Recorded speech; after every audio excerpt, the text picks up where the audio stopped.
네, 안녕하세요. 체스입니다. 4월 29일 금요일 아침, 오늘 시장은 어떻게 흘러갈지 7분 만에 한번 알아보죠. 매번 7분 만에 실패하는 것 같은데, 오늘은 성공할까? 자, 시작해보죠. 자, 일단 미증시부터 좀 간단하게 체크를 해보면 전일 미증시는 다우 플러스 1.85%, 나스닥 플러스 3.06%, 양지수 큰 폭으로 상승을 했습니다. 자, 전일 미증시 같은 경우는 GDP, 국내 총생산이라고 하죠. 역성장했음에도 불구하고 주요 기술주들이 기대치 이상의 실적을 발표했고요.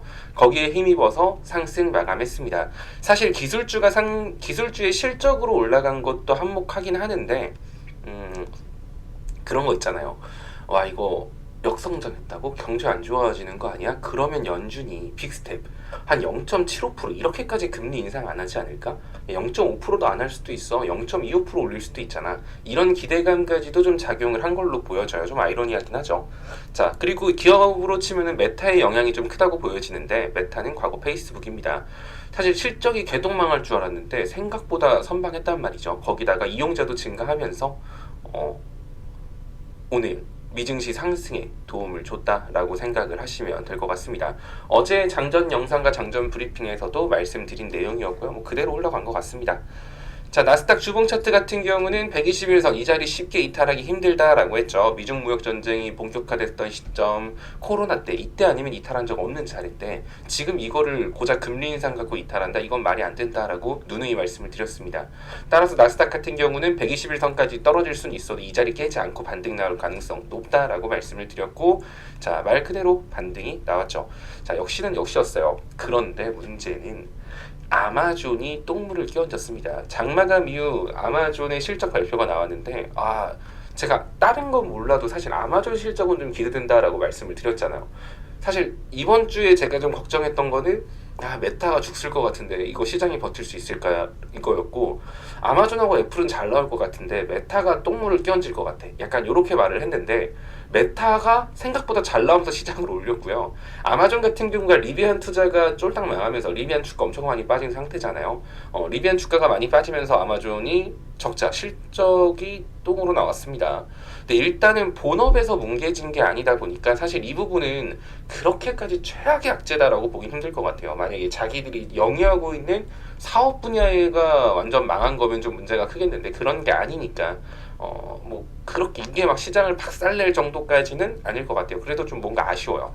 만약에 아마존까지 잘 나왔으면 더 좋았을 텐데. 애플 같은 경우도 시장 기대치보다 높은 호실적을 기록했습니다.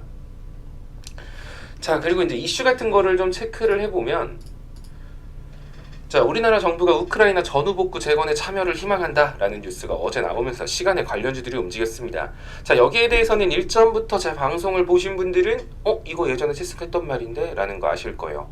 전쟁이 지금이야 전쟁 수혜주로 막 유가라던가 식량 막 이런 것들 원자재 가격들이 올라가겠지만, 만약에 전쟁이 끝나면 그때부터 전후 복구로 해서 이제 전쟁 끝나면 당연히 우크라이나에 전 세계 지원이 쏟아질 거고요. 지금 인프라가 다 망가진 우크라이나 복구하기 위해서 좀 이런저런 테마가 등장할 수 있다. 그래서 전후복구 테마 이런 것들도 사실 전쟁 끝나면 어떤 종목이 움직일지 생각해 봐야 된다라고 할 때 말씀드렸던 부분입니다.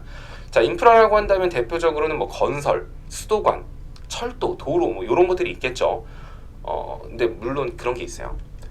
그 전후복구라는 건 전쟁이 끝나야 탄력을 받습니다. 근데 지금은 뭐 전쟁이 끝나지도 않았는데 우리나라가 도와주고 싶어요 라고 말하는 거 정도니까 이게 막 계속 주도 섹터가 돼가지고 위로 쭉쭉 치고 올라가는 건 좀 힘들 거예요. 하지만 언젠간 전쟁은 끝날 거고요. 전쟁이 끝났을 때 전후 테마는 분명히 등장할 테마이기 때문에 어제 시간으로 어떤 관련주들이 그때 움직일지 보여줬다라는 점에서 의미가 있습니다.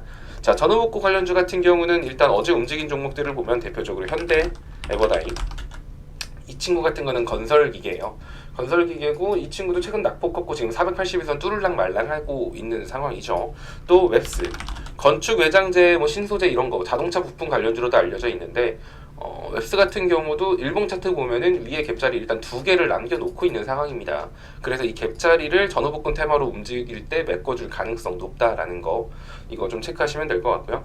또 뭐 유보텍, 상하수도관이죠. 유보텍 같은 경우도 급격한 낙폭의 절반 정도 선까지는 기술적 반등이 나올 텐데 이번에 거기 자리 메꿀 가능성 큽니다.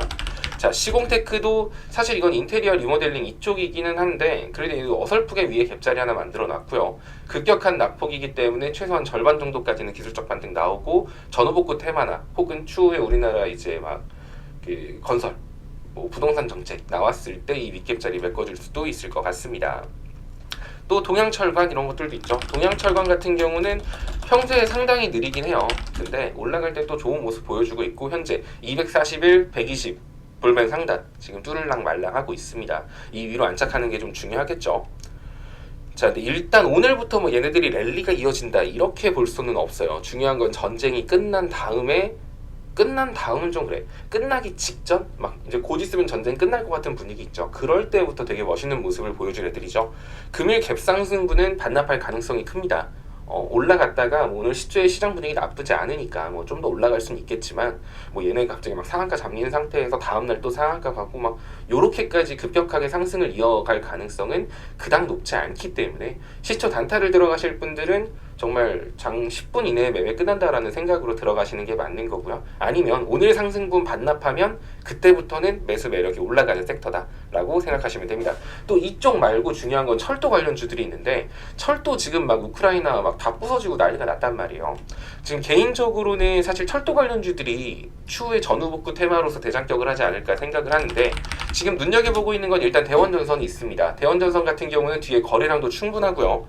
그렇다 보니 한 2,080원에서 2,100원 정도 선까지는 일단 1차적인 기술적 반등 나올 거고 그 위로 2,200원까지도 상승폭 나올 수 있습니다. 뒤에 거래량이 많으니까. 다만 1,830원 이탈했을 때는 아래로 좀 크게 열리기 때문에 이때는 비중을 좀 줄여 나간다던가 숙제를 한 다음에 아래에서 480일 선에서 나 복수전하겠다. 이런 생각으로 대원전선을 접근하셔도 좋습니다. 철도 관련주에는 대원전선만 있는 것 아니에요. 대아티아이도 있고 특수건설, 유신, 서한기계, 현대로템 굉장히 많죠. 대북주들이 철도주에 좀 많이 들어가 있는 편인데 아무래도 대북색을 빼는 게 중요하겠죠. 어쨌든 철도주 충분히 매력 있는 테마라고 보고 있습니다. 자, 그리고 오늘 오전 실외 마스크 해제가 발표가 되는데요. 어제 우리 이찬불 먹었죠? 네. 그 재료 소멸로 인해서 윗골이 달고 빠질 가능성 높으니까 화장품 관련주들 투자하시는 분들 꼭 주의하시고요. 오늘도 안타깝게 됐습니다. 아직 할 얘기가 조금 남아긴 했는데 뭐 자세한 건 장전 브리핑으로 확인하시면 될 것 같아요. 방에 글로 좀 남겨드릴게요. 다들 오늘 하루도 본업에서 파이팅 하세요.